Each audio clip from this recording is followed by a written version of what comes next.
On my 81st birthday, my daughter-in-law threw my cane on the floor and told me to crawl to get it. 1 week later, I canceled the will and donated $7 million to a senior shelter. I'm glad to have you here. Follow my story until the end and comment the city you're watching from, so I can see how far my story has reached. My name is Thelma, and I'm about to tell you about the day I realized that sometimes the people who should love you most are the ones who hurt you deepest. It was my 81st birthday. The living room was decorated with balloons and streamers, and 23 people had gathered to celebrate. At least, that's what I thought they were there for. I was sitting in my usual chair by the window, my wooden cane resting against my knee. My arthritis had been particularly painful that morning, making every movement feel like broken glass grinding in my joints. But I was happy. After 2 years of feeling invisible in my own home, I thought maybe today would be different. "Thelma, could you come help me in the kitchen?" Lyra's voice was sweet as honey, the way it always was when others were watching. My daughter-in-law stood in the doorway, her perfectly styled blonde hair catching the afternoon light. She was 34, beautiful, and had married my son Robert 5 years ago. At first, I thought I was gaining a daughter. How wrong I was. I reached for my cane, gripping the worn handle that had supported me through countless days since my hip surgery 3 years ago. As I started to stand, Lyra stepped forward. "Actually, never mind," she said, and before I could react, she grabbed my cane and threw it across the room. The wooden stick clattered against the hardwood floor, sliding under the dining table in the far corner. The sound echoed through the suddenly silent room. Every conversation stopped. Every eye turned to me. "Oops," Lyra said, not sounding sorry at all. "Guess you'll have to get that yourself." I stared at her, confusion flooding my mind. "Lyra, I can't walk without—" "Oh, come on, Thelma. A little exercise won't hurt you. Besides, crawling is good for the joints, isn't it? I read that somewhere." She said it with such casual cruelty, as if she were suggesting I try a new recipe. The room remained frozen in uncomfortable silence. I looked around at the faces of people I'd known for decades. My neighbor Sarah, who I'd helped through her husband's cancer. My church friend Margaret, who I'd driven to doctor's appointments when she couldn't drive anymore. My own son Robert, standing by the fireplace with his mouth slightly open. None of them said a word. "Well?" Lyra crossed her arms, that familiar smirk playing at her lips. "We're all waiting." The humiliation burned in my chest like acid. I was 81 years old, reduced to crawling on my hands and knees in front of people I'd once held dinner parties for. But what choice did I have? I needed that cane. Without it, I was trapped. Slowly, painfully, I lowered myself to the floor. My knees hit the hardwood with a sharp crack that sent shooting pain up my spine. The room was so quiet I could hear the grandfather clock ticking in the hallway, each second marking my degradation. I began to crawl. Each movement was agony. My arthritic hands pressed against the cold floor, my knees dragging across the wood that Robert and I had installed together 40 years ago when this was our house, our home. The dining table seemed miles away, though it was probably only 15 feet. "Look at that," Lyra's voice drifted down to me. "She's actually doing it. I told you she was more capable than she pretends to be. Pretends to be. As if my pain was an act. As if the mornings I could barely get out of bed were just for attention. When I finally reached my cane, my hands were shaking so badly I could barely grasp it. I used the table leg to pull myself up, my entire body trembling with exhaustion and humiliation. The walk back to my chair felt like a death march. As I sat down, trying to catch my breath, I heard Lyra address the room. "Sorry about that, everyone. As you can see, we're dealing with some challenging behaviors. The doctor says it's quite common at her age." Challenging behaviors. Doctor. I had never been to any doctor who said such things, but Lyra spoke with such authority, such confidence, that I saw several people nodding sympathetically. "It must be so hard for you, dear," Margaret said to Lyra, actually reaching out to pat her arm in comfort. "Oh, it is," Lyra sighed dramatically. "But Robert and I are committed to taking care of her, even when she has these little episodes." Episodes. I wanted to scream that this wasn't an episode, that she had deliberately humiliated me, but I knew no one would believe me. Lyra had been building this narrative for months, painting me as a confused old woman whose mind was slipping. The party continued around me as if nothing had happened. People ate cake, made small talk, and occasionally glanced my way with what I now recognized as pity. Not the fond pity you feel for a beloved elder, but the uncomfortable pity reserved for burdens.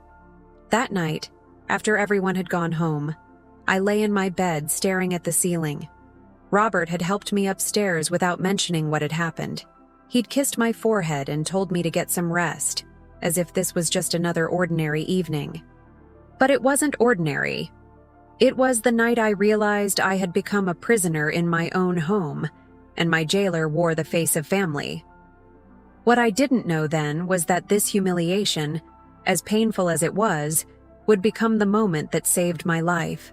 Looking back, I can see that my humiliation didn't start with the cane. It began 3 years earlier, just 6 months after my husband Harold died.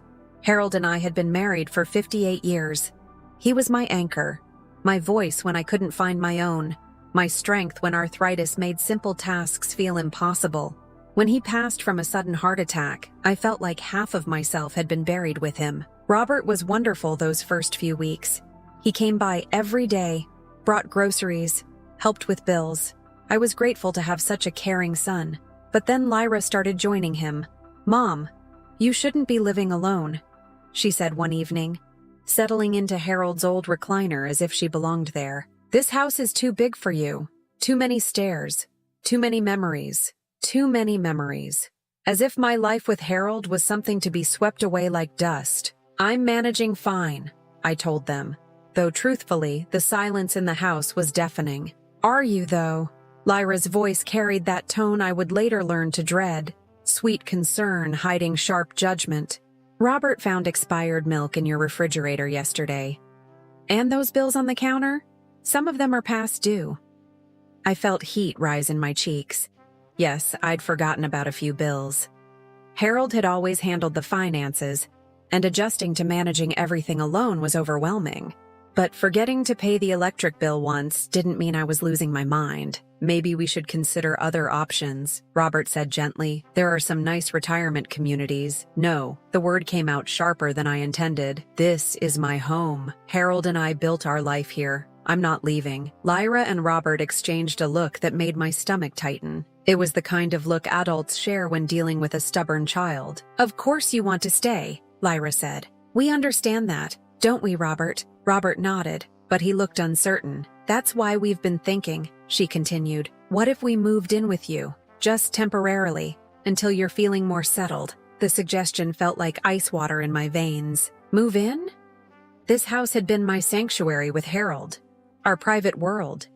The idea of sharing it felt like a violation. "I don't think that's necessary." "Mom," Robert interrupted, his voice taking on that patient tone people use with confused elderly people. "Lyra has some great ideas about how to make things easier for you. She's worked in healthcare, remember?" Lyra had been a receptionist at a dental office for 6 months, hardly what I'd call healthcare experience. But I didn't say that. Instead, I found myself agreeing to a trial period. "Just a few weeks," they said. "Just until I felt stronger." They moved in the following Saturday. The changes started immediately. Lyra rearranged the kitchen for efficiency, moving everything I needed to high shelves I couldn't reach. She replaced my old tea bags with organic ones that tasted like grass. She threw away Harold's coffee mug because it was unsanitary to keep dishes from deceased people. "Don't you think it's healthier to let go of the past?" she asked when she found me crying over the garbage can. "Holding on to these things isn't helping you heal." Robert supported every change. When I complained about not being able to reach my dishes, he nodded sympathetically and suggested I ask for help instead of struggling alone. When I said I missed my old tea, he reminded me that Lyra was just trying to improve my health. Slowly, my own home became foreign to me.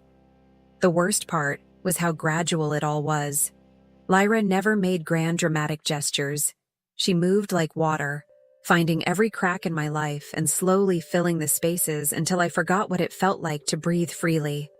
First, it was suggesting I didn't need to drive anymore after I backed into our mailbox, something that could happen to anyone. But Lyra convinced Robert it was a sign of declining reflexes. Then it was discouraging my friends from visiting because I seemed overwhelmed by social interaction. Soon, my weekly bridge game became too stimulating.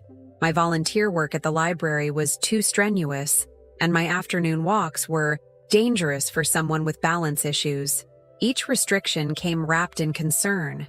Each limitation was presented as protection. "We just want you to be safe, Mom," Robert would say, and I could see he genuinely believed it. By the end of the first year, I rarely left the house. My friends stopped calling because Lyra always answered and explained that I was resting. My doctor's visits became supervised events where Lyra spoke for me, describing symptoms I didn't have and concerns I'd never expressed. "She's been having some confusion lately," she'd tell Dr. Peterson while I sat there in silent shock. "Forgetting to take her medications, getting lost in conversations. We're worried about early dementia." I wanted to scream that I wasn't confused, that my mind was perfectly clear, but what could I say?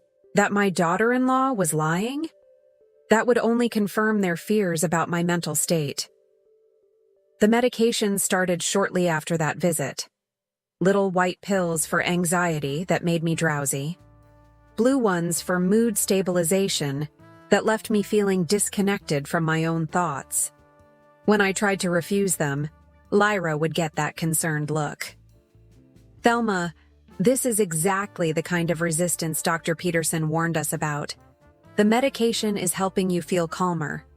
Don't you want to feel better?" But I didn't feel better. I felt like I was disappearing, one small piece at a time. The house that had once been filled with Harold's laughter and my own voice became a tomb of whispered conversations and careful management. Robert and Lyra spoke about me in the third person even when I was in the room, discussing my care like I was a pet that needed feeding and walking. I began to wonder if they were right. Maybe I was losing my mind. Maybe the woman who had once organized charity drives and taught Sunday school really was just a confused old lady who needed constant supervision. But deep down, in a place the medications couldn't reach, I knew the truth. I wasn't disappearing because I was sick. I was disappearing because someone was systematically erasing me. What I didn't realize was that the worst was yet to come. The truth came to me in the most unexpected way. Just 2 weeks after my birthday humiliation, I was sitting in the sunroom, pretending to nap, while Lyra and her friend Jessica had coffee in the kitchen. The medications made me genuinely drowsy most afternoons, but that day I'd only pretended to take the blue pill, hiding it under my tongue until I could spit it out later. My mind felt clearer than it had in months, sharp in a way that almost hurt after so much fog. I could hear their voices carrying through the thin walls of our old house, and something in Lyra's tone made me strain to listen. "I swear, Jess, sometimes I think she does it on purpose," Lyra was saying. "The whole confused act, like when she forgot where we put her checkbook last week." "Really?" Jessica's voice sounded skeptical. "She seems pretty out of it to me." Lyra laughed, and the sound made my blood run cold. "Oh, she's definitely declining. Don't get me wrong, but I think she plays it up when it's convenient, like when we ask her to sign papers or make decisions about the house." "Papers? What papers?" I felt my heart start to race. Speaking of which," Jessica said, "how's the whole inheritance situation going? I know you were worried about that." "Better than expected, actually. Robert handles all her finances now, so we're getting a complete picture of what we're working with. Let's just say Harold was better at saving money than either of us realized." My hands gripped the arms of my chair. Harold's money. Our money. The savings account we'd built together over 58 years of marriage. The life insurance policy he'd taken out to make sure I'd be comfortable after he was gone. "How much are we talking about?" Jessica asked. $7.2 million. The number hit me like a physical blow. I knew we had savings, but I'd never realized exactly how much. Harold had always told me not to worry about money, that he'd taken care of everything. Now I understood why Lyra's concern for my welfare had been so persistent. Jesus, Jessica whispered. No wonder you're being so patient with the whole situation. Patient? Lyra's voice turned sharp. Jess, you have no idea what it's like living with her. The constant neediness, the way she looks at me like I'm the villain when I'm trying to help her. Yesterday, she actually accused me of hiding her reading glasses when they were literally on top of her head. They had been on top of my head. I remembered that incident clearly. But what Lyra didn't mention was that I'd spent 20 minutes looking for them because she'd moved them there while I was sleeping, then acted like I was losing my mind when I couldn't find them. At least, you know it won't be forever, Jessica said gently. God, I hope not. Some days I think about just putting her in a home and being done with it. There are some decent places that would take good care of her for probably $200,000 a year. She'd get professional care, and Robert and I could actually start our own lives. Professional care. For $200,000 a year, out of my $7 million. Why don't you? Jessica asked. Robert's not ready yet. He still has this fantasy that his mom is just going through a rough patch and will bounce back to her old self. He doesn't see what I see every day, the real decline. But he's starting to come around, especially after incidents like the birthday thing. The Kane incident hadn't been spontaneous cruelty. It had been calculated, performed, designed to show everyone, including Robert, just how far I'd supposedly deteriorated. That was pretty bad, Jessica agreed. When you texted me about it, I couldn't believe she actually crawled across the floor.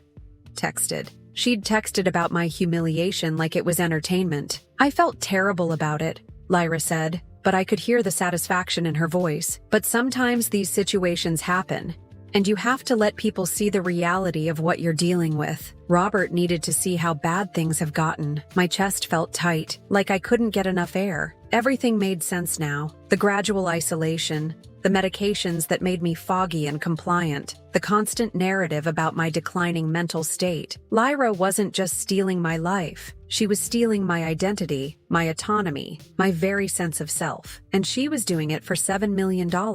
Have you thought about what you'll do with the money? Jessica asked. I mean, after she dies? Lyra said it so casually, like she was discussing what to have for dinner. Robert and I have talked about it. He wants to pay off the house first, maybe buy something bigger. I'm thinking more long-term, investments, maybe a vacation rental property. We're both still young enough to really enjoy it. Young enough to enjoy the money Harold and I had spent our entire marriage accumulating. The money he'd saved by working double shifts at the factory, by driving old cars and taking modest vacations, by carefully budgeting every penny so his wife would be secure after he was gone. You're so lucky, Jessica sighed. Tom and I will be working until we're 80 just to afford retirement. Trust me, I'm earning every penny. Living with her is like being a full-time caregiver and prison guard rolled into one. Yesterday, she asked me 3 times what day it was. 3 times.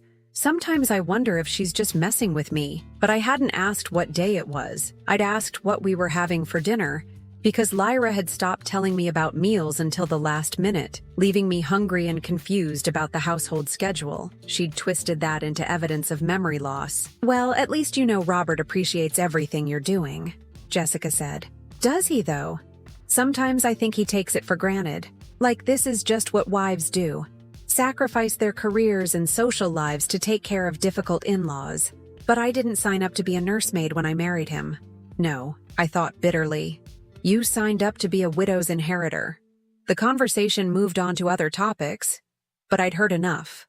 I sat in that sunroom until long after Jessica left, my mind reeling with the implications of what I'd discovered. Lyra wasn't my daughter-in-law trying to help a confused old woman. She was a predator who'd identified a vulnerable target and systematically set about claiming her prize. The medications, the isolation, the constant narrative about my declining mental state. It was all part of a carefully orchestrated plan to make me disappear while keeping my money very much present. But there was something Lyra didn't know. Something I'd never told Robert or anyone else since Harold died. Harold had insisted I stay involved in our financial planning. Every account, every investment, every policy. My name was on all of it. And more importantly, Harold had made sure I knew exactly how to access everything without needing anyone's permission. For the first time in 3 years, I felt something I'd almost forgotten. Power. That night, I lay in bed and began to plan. The next morning, I did something I hadn't done in over a year. I woke up before Lyra. For months, she'd been bringing me breakfast in bed along with my morning medications, a routine that kept me drowsy and dependent until nearly noon. But that day, I set my old alarm clock for 6:30 and crept downstairs while the house was still quiet. In Harold's study, I found what I was looking for. Hidden behind his collected works of Mark Twain was a small fireproof box containing our important documents. Harold had shown me this hiding place years ago, making me promise to remember it, just in case. My hands shook as I opened it.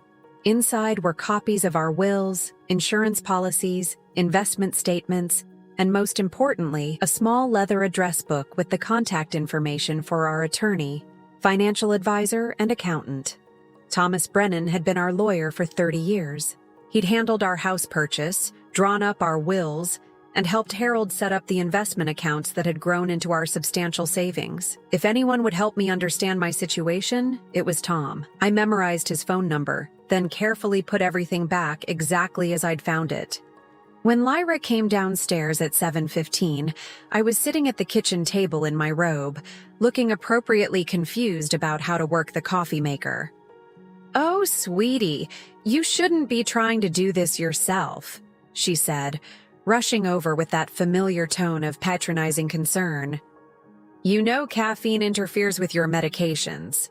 She handed me my usual morning pills, 3 of them now, instead of the original 2. I palmed them expertly while pretending to swallow, a skill I'd been perfecting for weeks. "How are you feeling today?" she asked, studying my face. "You seem a little agitated." "I'm fine," I said, making my voice sound uncertain. "Just, what day is it again?" The satisfaction that flickered across her face made my stomach turn. "It's Thursday, Thelma. We talked about this yesterday, remember?" I hadn't asked about the day yesterday, but I nodded vaguely and let her guide me to my chair with the gentle firmness she used whenever Robert was around. The real challenge would be making the phone call. Lyra monitored my activities closely, always finding reasons to check on me every few minutes. But I remembered something Harold used to say. The best time to do something important is when everyone thinks you're doing something unimportant. After lunch, I announced that I needed a nap. This was expected. The medications were supposed to make me drowsy in the afternoons. Lyra helped me upstairs, tucked me into bed with patronizing gentleness, and told me to call if I needed anything. 20 minutes later, I heard her start the vacuum cleaner in the living room. The sound would mask my voice perfectly. I used the old rotary phone in the master bedroom, dialing Tom Brennan's number with fingers that trembled from more than arthritis. When his secretary answered, I almost hung up. What if this was a mistake? What if I really was as confused as everyone seemed to think? Brennan Law Office. This is Marie speaking. Hello, Marie. This is Thelma Richardson. I need to speak with Tom about some urgent legal matters. Oh, Mrs. Richardson. How lovely to hear from you. I was so sorry about Harold's passing. Tom's in court this afternoon, but I can schedule you for tomorrow morning if it's urgent. It is urgent, I said, surprised by how steady my voice sounded. But I need to ask a favor. Could we meet somewhere other than his office? I'm having some family complications. Marie's voice grew concerned. Of course. Would you prefer he come to your home? No, somewhere private. Maybe that little cafe on Maple Street? Brewster's? Certainly. How about 10 o'clock? Perfect. And Marie, this conversation needs to stay between us for now. After I hung up, I lay back on my pillow, my heart racing. I'd done it. For the first time in 3 years, I'd taken action on my own behalf. But getting to the meeting would be another challenge entirely. The next morning, I waited until Lyra left for her weekly grocery shopping, a routine she'd established to give herself breaks from caregiving. As soon as her car pulled out of the driveway, I called a taxi. "I need a ride to Maple Street," I told the dispatcher. "It's for an elderly passenger who walks with a cane." 20 minutes later, I was sitting across from Tom Brennan in a quiet corner booth at Brewster's Cafe. He looked older than I remembered, his hair completely gray now, but his eyes were as sharp as ever. "Thelma, it's good to see you," he said, though I could tell he was concerned by my appearance. I'd lost weight over the past year, and the medications had left me with a frail, uncertain quality that even I could see in the mirror. "Tom, I need your help," I said without preamble. "I think my daughter-in-law is trying to steal my inheritance." I told him everything. The gradual isolation, the medications, the constant narrative about my declining mental state, and most importantly, what I'd overheard about the $7 million. Tom listened without interruption, occasionally making notes in a small leather notebook. "Thelma," he said finally, "I need to ask you some direct questions, and I need you to answer them honestly. Do you feel that your mental faculties are impaired in any way?" "No," I said firmly. "I'm lonely. I'm grieving Harold, and I've been drugged for months, but my mind is clear." "Have you signed any documents that you didn't understand or that were misrepresented to you?" I thought carefully. "Not yet, but Lyra keeps talking about papers, and I think she's building up to something." Tom nodded grimly. "The good news is that Harold set up your accounts very carefully. You have complete control over all assets, and any attempt to change that would require your explicit consent and my verification. Nobody can touch your money without your direct authorization." Relief flooded through me. "So I can access the accounts myself?" "Absolutely. In fact, I'd recommend we do that today. But first, I want to address another concern." He leaned forward. "Thelma, what you're describing sounds like elder abuse, financial exploitation, psychological manipulation, possibly illegal administration of medication. These are serious crimes." "I just want it to stop," I said. "I want my life back." "Then we're going to get it for you. But I need to know, how far are you willing to go to protect yourself?" I thought about the $7 million Harold had saved for my security, about my home being turned into a prison, about crawling across my own floor while people I'd known for decades watched in silence. "As far as necessary," I said. Tom smiled for the first time since I'd sat down. "Good, because I have some ideas." That afternoon, I rode the taxi home with a sense of purpose I hadn't felt in years. Hidden in my purse was a new cell phone Tom had helped me purchase, programmed with his direct number and the numbers of several other professionals who might be needed in the coming days. More importantly, I had a plan. When Lyra returned from her errands, she found me exactly where she'd left me, sitting in my usual chair, looking appropriately drowsy and confused. But inside, I was wide awake and calculating. She had no idea that her carefully constructed web was about to collapse around her. 3 days later, I put my plan into motion. Tom had arranged everything perfectly. At 10:30 on Tuesday morning, while Lyra was at her yoga class and Robert was at work, a car arrived to take me to the bank. I'd told Lyra I was napping, then slipped out the back door with the spare key I'd hidden weeks ago. At First National Bank, I met with Margaret Walsh, the senior account manager who had handled Harold's and my finances for 15 years. The confusion on her face when she saw me was immediate. "Mrs. Richardson, we weren't expecting you today. Didn't Mrs. Lyra Richardson call yesterday about accessing your accounts?" My blood went cold. "What exactly did she say?" Margaret consulted her computer screen. "She said you'd been having some cognitive issues and that she needed to discuss your financial care with us. She mentioned something about power of attorney documents." Power of attorney. The final piece of Lyra's puzzle. If she could convince everyone I was incompetent, she could gain legal control over my money while I was still alive. "Margaret," I said carefully, "I need you to understand something very clearly. I have never given anyone power of attorney over my accounts. My mind is completely sound, and any attempt to access my money without my direct presence and authorization is fraud." Margaret's eyes widened. "Mrs. Richardson, Are you saying... I'm saying my daughter-in-law has been systematically isolating me and drugging me in an attempt to steal my inheritance.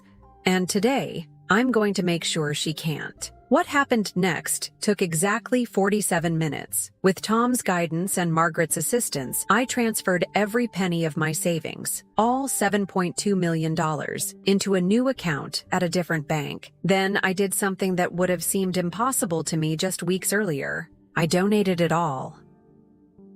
The Sunset Manor Senior Care Facility had been struggling for years. I'd learned about their situation during my secret research, discovering that they provided dignified, compassionate care for elderly residents, but were constantly short of funds. Many of their residents were abandoned by their families, forgotten by the world, surviving on minimal Social Security payments. People just like I had almost become. Mrs. Richardson, this is an extraordinary gift, said Dr. Elizabeth Chen, the facility's director, when I called her that afternoon. $7 million will allow us to expand our services, hire more staff, and ensure that no resident ever has to worry about losing their home here. That's exactly what I want, I told her. Harold and I never had the chance to help people the way we wanted to. This feels like the right way to honor his memory. When I returned home, Lyra was already back from yoga, pacing the living room with her phone pressed to her ear. Told you she was sleeping when I left. How could she have gone anywhere? She turned when she heard me come in, her face a mask of forced concern. Oh, thank God, Thelma. I was so worried. Robert, she's here. I'll call you back. She hung up and rushed over to me, her hands fluttering anxiously. Where were you? I came home and your bedroom was empty. I thought maybe you'd fallen or... I went for a walk, I said simply, settling into my chair. It's a beautiful day. A walk? Thelma, you can't just leave the house without telling someone. What if something had happened? What if you'd gotten lost? I looked at her carefully, seeing her clearly for perhaps the first time. The perfect blonde hair, the designer workout clothes, the manicured nails that had never done an honest day's work. She was beautiful, poised, and absolutely panicked. I'm fine, dear, I said mildly. Just felt like getting some fresh air. That evening, Lyra was unusually attentive. She brought me extra blankets, made my favorite tea, and kept asking if I felt all right. I could practically see her mind working, trying to figure out if my unexpected independence meant anything, or if it was just a random fluctuation in my supposed decline. At dinner, she brought up the topic I'd been waiting for. Thelma, Robert and I have been talking, and we think it might be time to discuss some practical matters. You know, planning ahead for when you might need more help. What kind of help? I asked, cutting my chicken with hands that didn't shake at all. Well, financial planning, for instance. Making sure your money is properly managed so you don't have to worry about it. There are legal documents that could make things easier for everyone. Power of attorney documents. Just as I'd expected. That sounds very thoughtful, I said. What would these documents do exactly? Lyra's face lit up with relief. They would allow Robert and me to handle your banking, pay your bills, make decisions about your care if you're not able to. It's really just a safety net. I see. And when would we do this? Actually, we have an appointment with a lawyer tomorrow afternoon, just to discuss options. Not Tom Brennan, I was certain. Some other lawyer who didn't know me, who would see an elderly woman with a concerned family and rubber stamp whatever they put in front of him. That sounds fine, I said agreeably. I trust you to do what's best. The satisfaction that spread across Lyra's face was so obvious that I almost felt sorry for her. Almost. The next afternoon, we drove to the office of Jonathan Mitchell, attorney at law. I'd looked him up. He was young, inexperienced, and specialized in quick legal services for busy families. Perfect for Lyra's purposes. In his sterile conference room, Lyra sat beside me while Robert held my hand and Mr. Mitchell explained the power of attorney documents in simple terms, as if I were a child. These papers just ensure that your family can take care of you properly, he said kindly. Your son and daughter-in-law will be able to manage your finances and make medical decisions if you're unable to do so yourself. I understand, I said. And this gives them access to all my accounts? Yes, complete access. They'll be able to handle everything so you don't have to worry about complicated financial matters. Lyra squeezed my hand encouragingly. It's really the best thing for everyone, Mom. I picked up the pen and stared at the signature line for a long moment. In the silence, I could hear Lyra's breathing becoming shallow with anticipation. Then I set the pen down. I'm sorry, I said, but I can't sign this. The temperature in the room seemed to drop 10 degrees. Mom? Robert's voice was confused. Why not? I turned to look at him, my son, who had genuinely believed he was protecting me. Because yesterday I donated all of my money to charity. There's nothing left for anyone to manage. The silence that followed was deafening. Lyra's face went through several expressions: confusion, disbelief, and then pure rage. What did you say? Her voice was barely a whisper. I gave it all away. $7.2 million to the Sunset Manor Senior Care Facility. Harold and I always wanted to help people who had no one else to care for them. Lyra stood up so fast her chair fell over. You can't do that. You're not mentally competent. Robert. She obviously doesn't understand what she's done. But Robert was staring at me with dawning comprehension. Mom, did you know? About the money? About what we were planning? I knew everything, I said quietly. I heard Lyra telling her friend Jessica about the inheritance, about how she was earning every penny by living with the difficult old woman. I know about the medications you've been giving me that no doctor ever prescribed. I know you were planning to put me in a cheap nursing home as soon as you got control of my finances.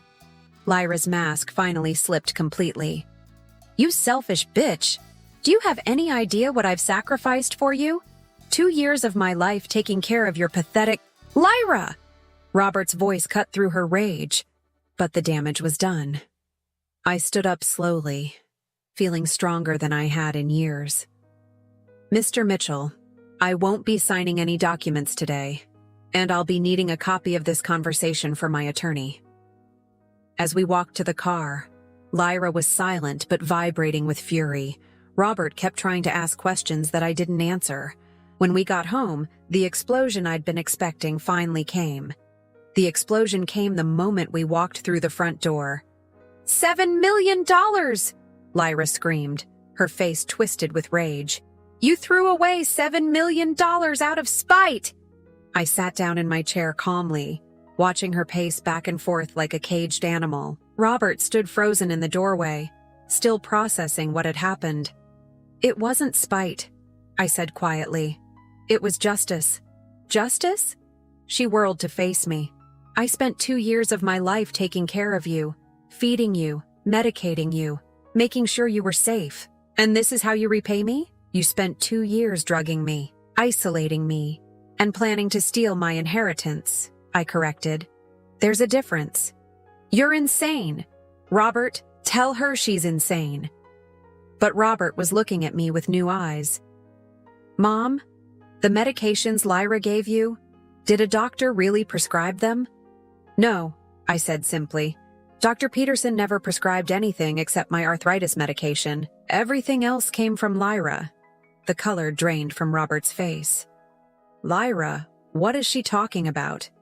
She's confused. She doesn't remember her doctor visits. I remember everything, I said.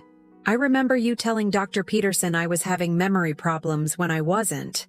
I remember you intercepting my phone calls and telling my friends I was too unwell for visitors. I remember you moving my belongings and then acting like I was losing my mind when I couldn't find them. Lyra's hands were shaking now. That's not true. Robert, you've seen how she's deteriorated, have I? Robert's voice was quiet, thoughtful. Or have I seen what you wanted me to see? For a moment, Lyra looked genuinely panicked. Then her expression hardened. Fine. You want to know the truth?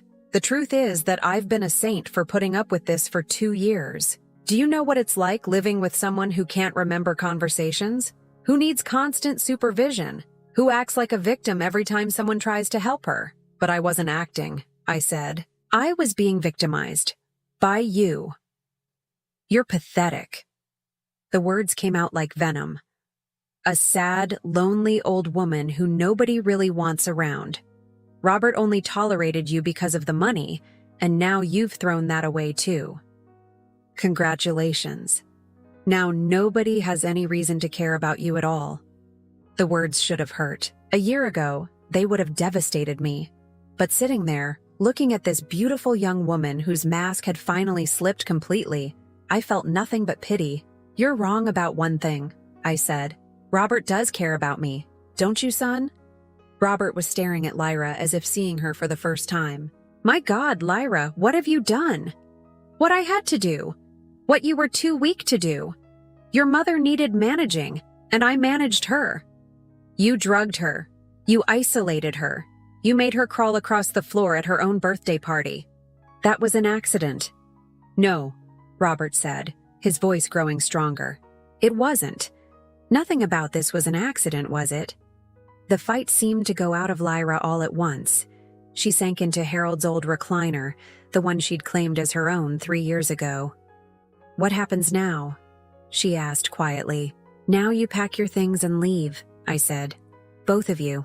Robert looked stricken. Mom, I know I made mistakes, but I thought I was helping you. You thought what she told you to think, I said, not unkindly.